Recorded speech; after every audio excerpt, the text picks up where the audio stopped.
Você acha que Lúcifer fazia parte do plano de Deus também, como um antagonismo ao bem, à fé, ou não? Essa é uma super pergunta. É, porque se ele sabe tudo... Por que ele criou Lúcifer? É. Eu gosto de uma resposta, embora eu entenda que não é... E não é heresia também a gente se fazer essas perguntas, imagino eu, né? Não, eu acho que essas perguntas são necessárias, porque essa é a dúvida das pessoas, né? Não existe, Vilela, amor verdadeiro sem liberdade. Isso eu concordo. Eu imagino um filho seu que tem uma obediência total e o que você fala é lei. Eu não vou nem usar o filho como metáfora, porque filho é uma coisa visceral que você nunca deixa de amar. Mas uma mulher, por exemplo, você é casada há quanto tempo? Aí você me complica. Talvez 6, talvez 7. Eu não sei exatamente, mas vamos dizer que são tudo 7 anos, vai. Você ama a tua esposa? Sim. Imagine que você tivesse... Sim, amor, eu te amo muito. Mas Tô te complicando. Não, tô ganhando pontos aqui. Imagine que você tivesse o poder de obrigar a amar você. Você assistiu aquele filme A Feiticeira? O filme ou a série? Não, o filme. A versão nova com a Nicole Kidman. Sim. Você lembra que uma determinada hora ela bota um feitiço e ele fica apaixonado por ela? Aí chega uma hora ela fala, pô, mas não é isso que eu quero. Aí ela conta pra ele fica louco da vida e depois ele acaba descobrindo que ele ama ela de verdade, né? Aí ele fala, mas será que isso aqui também não foi você? Aí o tio Arthur fala pra ele e fala assim, o nariz dela, quando ela faz assim, foi ela que fez ou você gosta mesmo? Não, eu gosto mesmo. Olha então ele começa a mostrar para ele como que era ele gostando. Aí ele vai, né? Isso é só uma metáfora. Mas eu entendi. Eu penso que se Deus fizesse todo mundo amá-lo e aceitá-lo, sem a possibilidade e a liberdade de dizer eu não quero, ele nunca se sente amado. Deus ele quer muito ter um relacionamento de amor. Então todos os seres que ele criou, ainda que soubesse, ele criou, porque dentre esses muitos permaneceram. Os anjos tinham um livre-arbítrio? Total, Tanto que... Escolheram. Total. O livre-arbítrio é um pressuposto do amor. É a escolha. Eu quero te servir. E Lúcifer, ele era perfeito não só nos seus caminhos. Ele era belo, ele era lindo. Ele era chamado de estrela da manhã. Sim. Então ele era o mais importante dos anjos. Ele liderava a adoração no céu.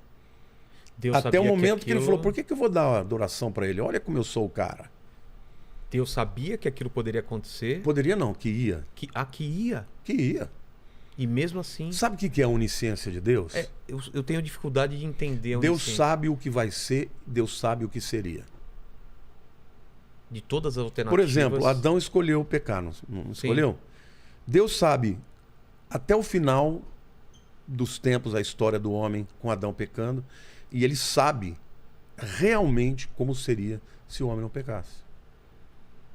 O que é uma hipótese para nós é verdade para ele. Entendi.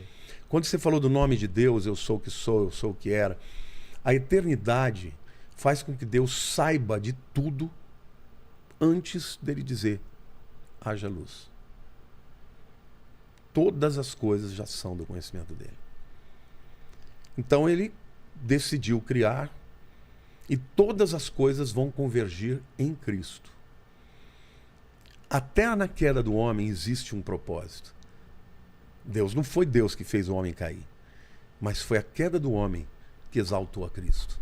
A primeira queda, a queda de Lúcifer, quando ele cai com um terço do céu, eles caem para onde?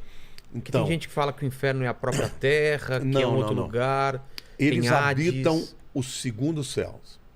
Vamos dividir então. Tem o primeiro céu é o firmamento, é isso que você vê, o azul.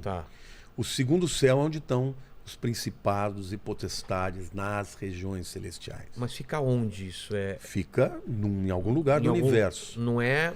Eu acredito que pode ser uma outra dimensão, mas eu acho que eles também interferem nessa dimensão. Ela está de alguma forma relacionada. Eles conseguem entrar pelos buracos de minhoca e transitar entre as dimensões. E o terceiro céu é Deus. É onde tá o trono de Deus. E os outros anjos? Ficam no terceiro céu. No terceiro céu também. É lá que está O reino de Deus está no terceiro céu. A gente tem o primeiro céu, segundo céu e terceiro céu. Ele cai do terceiro céu para o segundo céu. Isso. Junto com os outros. E tem acesso tanto à terra quanto ao terceiro céu. Ele tem acesso também? Tem, ué. Mas no livro de Jó não diz que ele estava passeando e de repente ele chega no trono de Deus e Deus fala, de onde você vem? E ele viu, vim de passear pelos mundos. Ele não está preso, então, segundo? Não está. Ali é o reino dele. Ali é o reino dele. E a gente sabe disso porque, por exemplo, naquela oração de Daniel 9, em que Daniel começa a jejuar 21 dias, quando no 21º dia chega Gabriel. Aí Gabriel fala para ele, no dia em que você começou a orar, eu saí. Como é que um anjo demora 21 dias? Ele falou, mas o príncipe da Pérsia me resistiu. Que príncipe da Pérsia é esse? Não é o rei da Pérsia. Claro que não. É o principado da Pérsia, que barrou. Era uma luta espiritual. Depois quando a gente chegar, ou se você quiser a gente já entra agora, na questão da batalha espiritual, a batalha espiritual nos ensina que existe territorialidade. Que não é a mesma... Não, na Terra, por exemplo. Na Terra. Aqui, tem a linha que demarca Brasil e Argentina. Isso. Quando fala do príncipe da Pérsia, aquele demônio, principado no grego é arquê. Arquê é uma palavra que significa primeiro em ordem tanto de idade quanto em ordem de poder. O que é arqueologia? É estudo das coisas primeiras, das coisas antigas. Mas o que é o arqui-inimigo? É o maior inimigo. Então, quando fala dos principados, são os arquês. São esses grandes demônios. É o maior demônio que tem, por exemplo, numa nação. Ele que comanda toda a agenda do inferno naquela nação. Tem o principal da Pérsia, tem o do Brasil, tem dos Estados Unidos, tem tudo. Mas eles seguem a mesma demarcação de território que a gente ou é outra demarcação de território? Eles seguem a demarcação, porque eles têm uma agenda para aquele povo. Entendi. Então, quando Gabriel estava vindo para falar com Daniel, ele falou, atrasado. Aqui você não passa. E aí a Bíblia diz que ele chamou Miguel. Quem é Miguel? Hoje é o cara. É o arcanjo. Hoje é o maior de todos.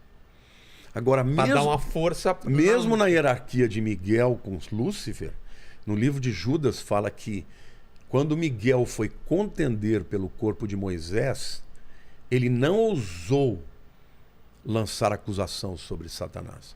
Mas ele disse, o Senhor te repreenda. Ou seja, ele enfrentou Satanás como eu e você devemos enfrentar. No nome de Jesus. Porque na força dele... Mesmo Miguel? Sozinho, talvez ele não conseguisse. Então ele falou, o Senhor te repreenda. Mas quando Miguel se juntou ao Gabriel, eles passaram. E aí, ele, depois de 21 dias, ele chega lá. Então... Ou seja, embora o reino das trevas esteja no segundo céu, eles têm acesso aqui. Mas o reino das trevas, esse segundo céu, é só reino das trevas ou existe também outros anjos, outras coisas que circulam? Não, é óbvio que, por exemplo, eu até fiz agora na época do Natal, fiz alguns vídeos em que eu simulei, peguei de um livro nem me lembro o nome do autor, é um famosão desse, mas eu li o livro dele das histórias de Natal tão lindas, eu traduzi e li. Nossa, ficou lindo. E aí depois fizeram imagens e tal. E eu contando a história, por exemplo, do anjo Gabriel, quando ele vem contar para Maria. Então Deus chama ele na sala do trono, falou, terceiro céu. No terceiro céu, eu tenho uma grande notícia para te dar, você vai ter que ir lá falar com Maria, assim, e tudo de maneira poética, né? E o diabo lá na sala. Então ele tem acesso? Lógico que tem. Ele tem acesso até o momento, no meio da grande tribulação, que está no livro de Apocalipse, capítulo 12. Então, isso eu não entendi. Eu entendi que ele estava preso ao inferno. Não, Satanás não. Satanás tá... Mas ele não foi condenado às profundezas? Não, ele hoje, na Terra, ele tem o Hades. Ele é o senhor do Hades. Mas ele não é restrito a lá. Quando a Bíblia fala dos principados e potestades das regiões celestiais, eles estão lá também. E eles estão na Terra também. Como é que o demônio possui uma pessoa. Entendi. Se ele estivesse preso no inferno. Existem alguns demônios que estão presos. Quem são esses? Os que copularam com as mulheres humanas e se tornaram pais dos nefilins. Esses, a Bíblia diz que eles estão guardados em trevas, aguardando o dia do juízo. Final. Os outros estão aí, liberados. Tanto é que, por exemplo, aqueles demoniados, aqueles demônios do Gadareno... Filho de Deus, que temos nós contigo, vieste antes da hora, por favor, deixa a gente entrar naqueles portos, porque eles não queriam ir para onde? Vieste nos lançar para o abismo? Eles não queriam ir para o abismo. Então Lúcifer não está nesse abismo ainda? Não, ele está no segundo céu. E ele teme esse abismo? Cara, eu vou te dizer uma coisa. A mentira é algo muito poderoso, né? Algumas vezes eu acho que ele sabe de tudo, que ele conhece o futuro dele, mas que ele odeia tanto que o objetivo dele é destruir e levar o máximo de gente que puder. Mas às vezes eu tenho a sensação de que ele acredita que ele pode vencer a Deus. Entendeu? Entendi. Por quê? Porque ele ainda é o Senhor desse mundo. Jesus diz, eis aí, o príncipe desse mundo vem aí, eu não tenho nada com ele. Ele ofereceu os reinos do mundo para Jesus.